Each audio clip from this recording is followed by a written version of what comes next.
Shalom everybody, James Trim here, and this video was actually idea requests. Okay, so let us know in the comments, by the way, if you have topics that you'd like me to address in future videos. Sometimes it takes me a while to get to the video that you when I take a request, because I'm backed up with material, and it takes some time sometimes to get caught up with what I've already got in backlog, and sometimes I have things already filmed, if you will, ready to go. But somebody asked for me to do a video that would discuss and explain and give documentation on how the new moon was calculated, if you will, how the new moon was reckoned during, and they wanted Mishnah references and whatnot, in the pre-Hillel 2 calendar. So that's what we'll be talking about today with full documentation. As usual, before we get started, please donate to support these videos. You can click on the donate link in the video description down below, or you can send donations to donations at wnae.org via PayPal, to donations at wnae.org. Also, please like our videos. Please subscribe to this video. Let us know what you think about our videos in the comments. Share these videos with your friends. All of these things help us out. These videos are brought to you by you, so we need your help to continue producing them. All right, so as usual, we have handouts for this video, and when I produced the handouts for this video, then I thought of something else that I should document. And so there's actually two sets of handouts for this video, and you'll find both of them in the video description. The second handout is just one page. It's just one additional thing I wanted to cover. So the first thing I want to cover here is that and we'll show this multiple ways, that the new moon to the ancient Hebrews was in fact the first appearance of the crescent over Jerusalem. It wasn't an invisible dark new moon. It wasn't a calculated new moon like the Hillel 2 calendar actually uses, but the Hillel 2 calendar actually very closely predicts the Hebrew calendar that we use today is the Hillel 2 calendar.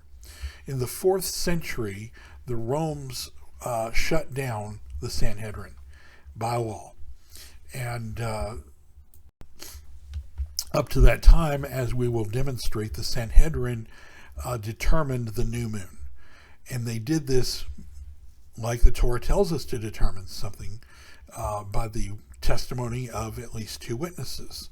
So they would inquire of witnesses. Witnesses would appear before the Sanhedrin. Yes, I saw the crescent, and they would establish that the crescent had been seen, and that would be the new moon. Obviously, that had to be something that could be seen visually, and therefore it wasn't an invisible dark new moon. Hillel 2 calculated invisible dark new moons with a mathematical process that was very, very good at doing that. But it was easier to calculate invisible dark new moons, much easier than trying to calculate the first appearance of a crescent over Jerusalem. Okay, so let's look at 1 Samuel chapter 20. This is our first clue. So 1 Samuel chapter 20, verses 18 through 34. This tells us the story of King David, who was not yet king, coming to a feast that is being thrown, if you will, a new moon feast that's being thrown by Saul. Verse 18, then Jonathan said to Saul, tomorrow is the new moon, and you shall be missed, because your seat will be empty. And when you have stayed 3 days, then you shall go down quickly and come to the place where you did hide yourself when the business was in hand, and shall remain by the stone Ezel. And I will shoot 3 arrows on the side thereof, so as though I shot at a mark.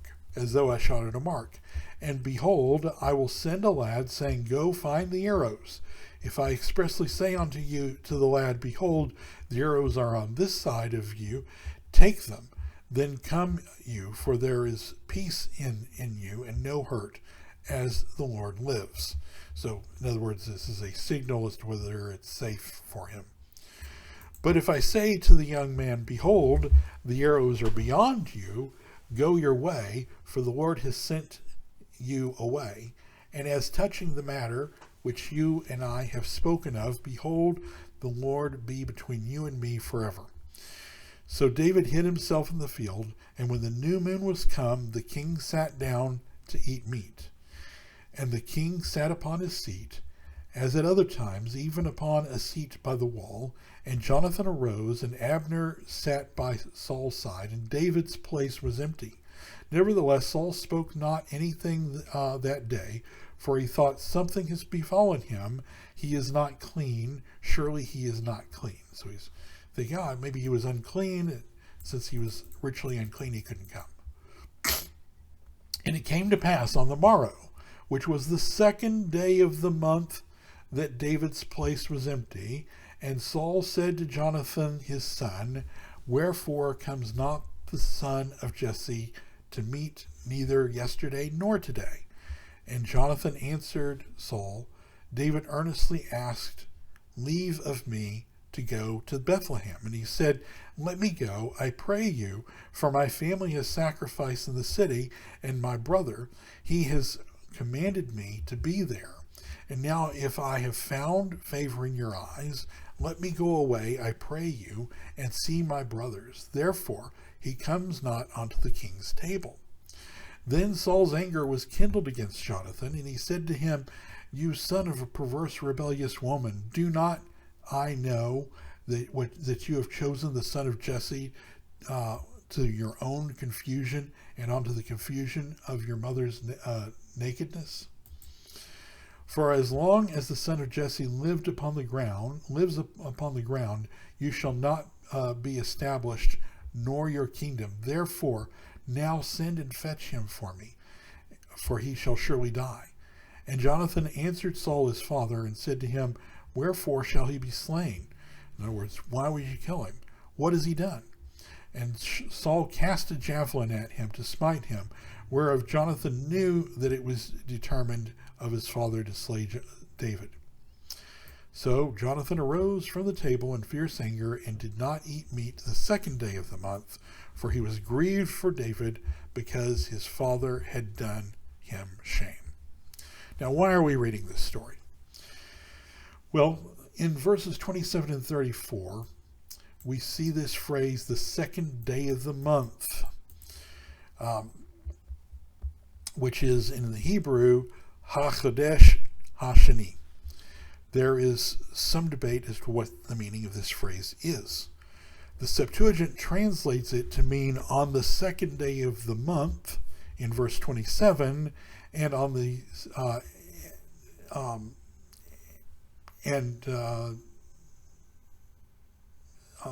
this is not the normal Hebrew structure for that phrase. It's bad Hebrew grammar.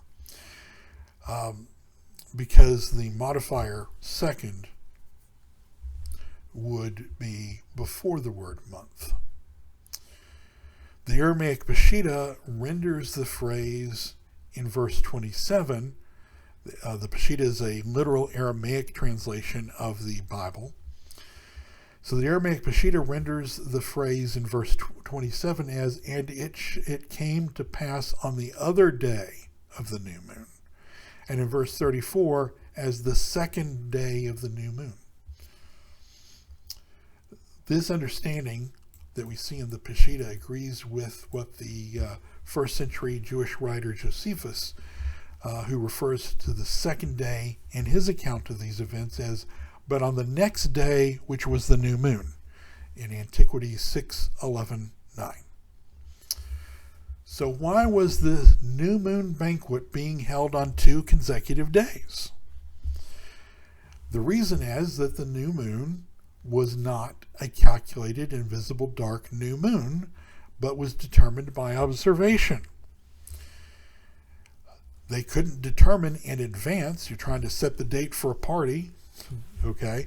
They couldn't determine in advance when the new moon crescent would be visible. And so the banquet, which had to be scheduled in advance, was being scheduled for 2 days.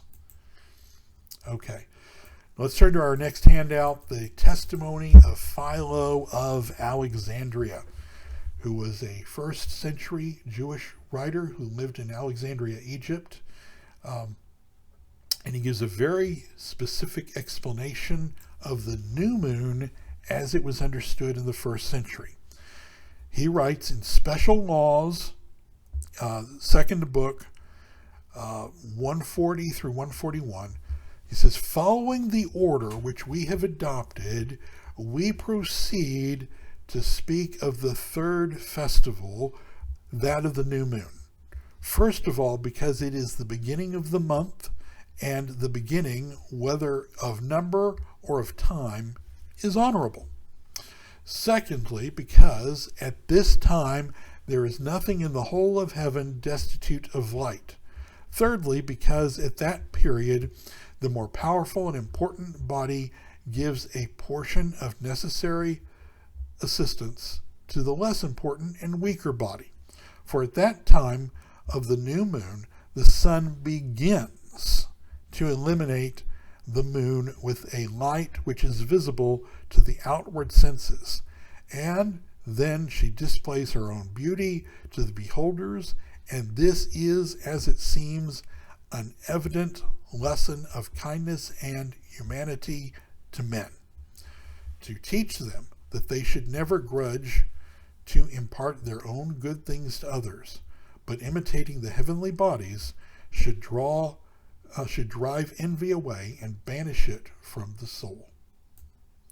So notice that Philo says of the times of the new moon, he calls it the time there is nothing in the whole of heaven destitute of light.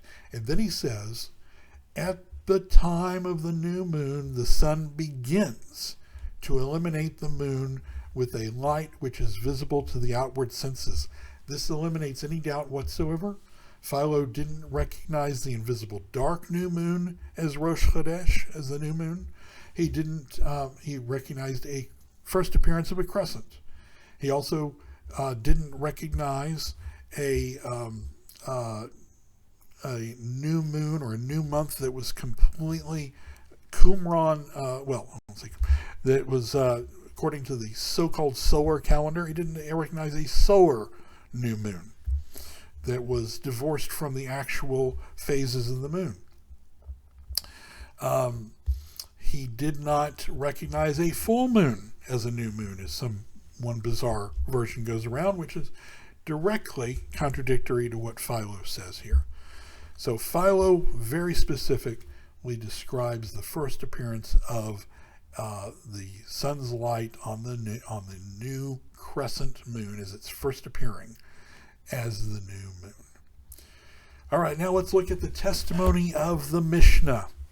The Mishnah discusses the sighting of the new moon in Tractate Rosh Hashanah, because Tractate Rosh Hashanah deals with the new moon is very important, because for Rosh Hashanah, the Rosh Hashanah, or the Feast of Trumpets, Yom Teruah, it's a feast that actually occurs on the first day of the month. So if you're going to know when that feast day is going to be, which is kind of important because you're not allowed to work on that day, then you have to know when the new moon is. And so the Mishnah, Rosh Hashanah, chapter 1, paragraph 3, or Mishnah 3 through chapter 3, Mishnah 1, describes in detail the testimony that the witnesses would give the Sanhedrin as to the appearance of the new moon. So this portion of the Mishnah discusses when messengers would be sent to the diaspora, to the rest of the world, to notify them of the sighting of the new moon. One in Mishnah 1:3, in Rosh Hashanah 1:3. It describes when the Sabbath is loosed for the witnesses to testify in chapter 1:4. It questions as to how clearly the new moon appeared in chapter 1, Mishnah 5. Whether a father and son could both serve as witnesses in chapter 1, Mishnah 7. Who could serve as a valid witness in chapter 1, Mishnah 8. What to do with the witness that was unable to walk in chapter 1, Mishnah 9. A system of flare signals that were once sent to send the signal of the sighting to the diaspora in chapter 2, Mishnahs 1 through 4. If you've seen The Lord of the Rings, where they were lighting the fires on the mountains, and they would light a fire that could be seen from a mountaintop in the far distance.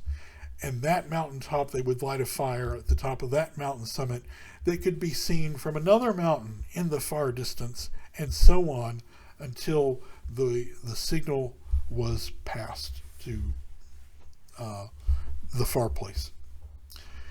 So this also gives in the Mishnah here where the witnesses would be gathered in chapter 2, Mishnah 5, how the witnesses were to be questioned in Mishnah in Rosh Hashanah chapter 2, Mishnah 6, and how they were shown a chart of moon phases for comparison. So when the witnesses were being questioned, according to Rosh Hashanah chapter 2, Mishnah 8, they would show them a chart of moon phases for comparison for their testimony.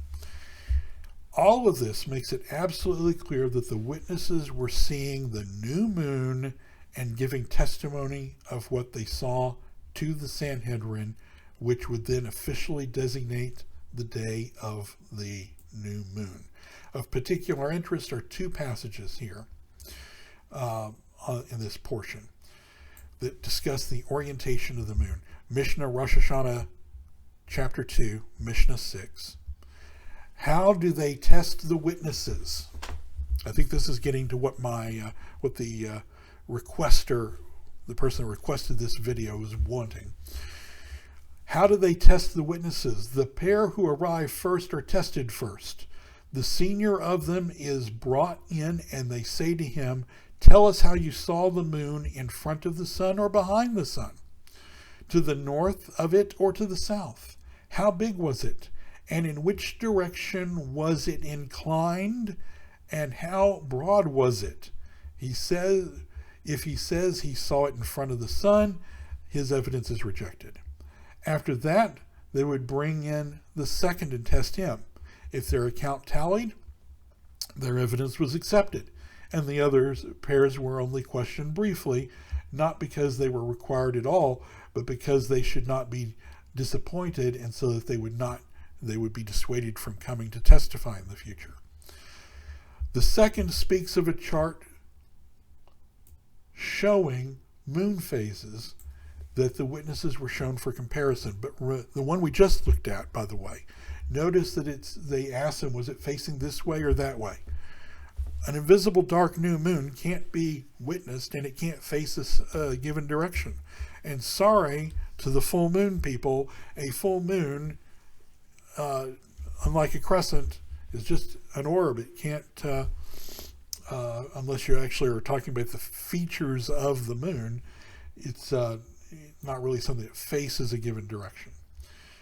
I mean, it can if you go down to, sorry to the flat earth people, but if you go to the southern hemisphere, the moon will be flipped upside down from its appearance in the northern hemisphere, which is only possible with a nice spherical earth. But so there is that. Okay, so the next example is in Rosh Hashanah, Mishnah Rosh Hashanah, chapter 2, Mishnah 8. It says, Rabbi Gamliel had diagrams of the shapes of the moon on a tablet and on the wall of the upper chamber. These he used to show the ordinary people, asking, did you see the moon like this or like that? It once happened that two came and said, we saw it in the east in the morning and on the west in the evening. Rabbi Yochanan ben Nuri said, they are false witnesses. But when they arrived in Yavne, Rabbi Gamliel accepted them, and on another occasion who came and said, we saw it in its proper time, but on the following night, and we did not see it. Rabbi Gamliel accepted them. Rabbi Dosei ben Hyrcanus said, they are false witnesses, and Rabbi Yehoshua ben Kanaiah replied, I agree with you. Okay. So the point here is these passages make it very clear it had a shape. The new moon had a shape, which has to be a crescent. An invisible dark new moon doesn't have a crescent, and a spherical moon doesn't have a spherical dark new moon doesn't have a shape, and a spherical moon, it's spherical, but that's all there is to it. So there's no question of shape to be debated. And of course, if you're using a solar calendar, there is also no shape. The next handout says the reestablished Sanhedrin. I thought it was important to note that there has been a reestablishment of the rabbinic Sanhedrin, or at least an effort to do so, in modern Israel today. And the information is here for you. But basically, this is what the reestablished Sanhedrin in Israel says. A special court has been established to accept evidence concerning sightings of the new moon as required by the Jewish law. This court is made up of various justices who are assembled to hear evidence as the opportunity permits. The purpose of the court is to increase awareness, develop skills, and resolve halakhic issues that arise when determining the Jewish calendar according to the testimony of witnesses. At this point, there is no intention to supersede the mathematical calendar currently in use and fix the calendar on the basis of the testimony. Such a step should be unacceptable to the public and spiritual leadership. Nevertheless, witnesses appear before the court and are investigated with precision according to what they saw. Sometimes the witnesses may also bring photographic evidence to support their testimony. Evidence is already being collected by the Yirei Shomaim volunteers, the new moon guardians, basically, the moon guardians or the moon watchers, throughout the land of Israel, with the intention that testimony can be presented before the court in a full legal fashion with the people when the people's hearts are ready for it. And there's the link where you can actually find that at the Rabbinic Sanhedrin website. So the position of the modern Rabbinic Sanhedrin is, yeah, this is the way it should be done, but the hearts of the people aren't ready to shift and start doing it this way yet. Nonetheless, we're going through the motions, and we're interviewing the witnesses of the new moon, and the day will come that the Rabbinic Sanhedrin will declare new moons based on witnesses' testimony and not the mathematical pattern. Now turn to our second handout, and it just covers one thing briefly I wanted to cover, and that is for those that try and argue that Rosh Chodesh isn't new moon. This is especially common with the solar calendar people that want to reject biblical Hebrew and insist that Rosh Chodesh isn't a new moon. And we have absolute evidence that it is in the Wisdom of Ben Sirah, chapter 43, verses 6 through 8, in the Hebrew copies that were found among the Dead Sea Scrolls. So there's no question this is biblical Hebrew. You don't have to accept the Wisdom of Ben Sirah as canonical. If you do, that's great. But if you don't, that's great too. You don't have to. Because the point here is that we have a witness in Second Temple era Hebrew, and a Second Temple era text in Hebrew that tells us how the Hebrew word was used. It doesn't matter if it was canon or not, it's how it was used. And so verse 6 says, in chapter 43, verse 6, "And even the shining moon wanes according to its time, though it is for ruling the seasons and an everlasting sign." Verse 7, "By it are the seasons and the times of the statute, and shining it vanishes in its circuit." Verse 8, "The new moon," and the Hebrew is Rosh Chodesh, "according to its name, renews itself." And Rosh Chodesh, Rosh means head, Chodesh means something that's renewed. "According to its name, renews itself. How wonderful is it when it changes. The beacon of the host wanes on high, leaving the firmament aglow from its shining." There's absolutely no question here that Rosh Chodesh means new moon, and it refers to the new moon crescent.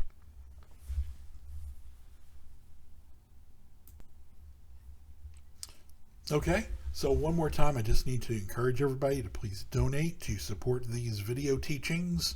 Let us know what you like, what you think in the comments. If you have questions, if you have some subject you'd like us to cover in the future, it won't be immediately, but I'll put it on the list. Please let us know in the comments. Don't forget to like these videos. Don't forget to subscribe to these videos so you'll know when new videos come out and help us boost our subscriber numbers. We are trying to reach 3,000. Donate to support these videos, please. This video will probably be coming out around the time our rent is either due or must clear. And right now, at the time of making this video, we don't have it. So please donate by clicking on the donate link in the video description, or by sending donations to by PayPal to donations@wnae.org. And of course, share these videos with your friends on social media. All right, shalom everybody. Until next time.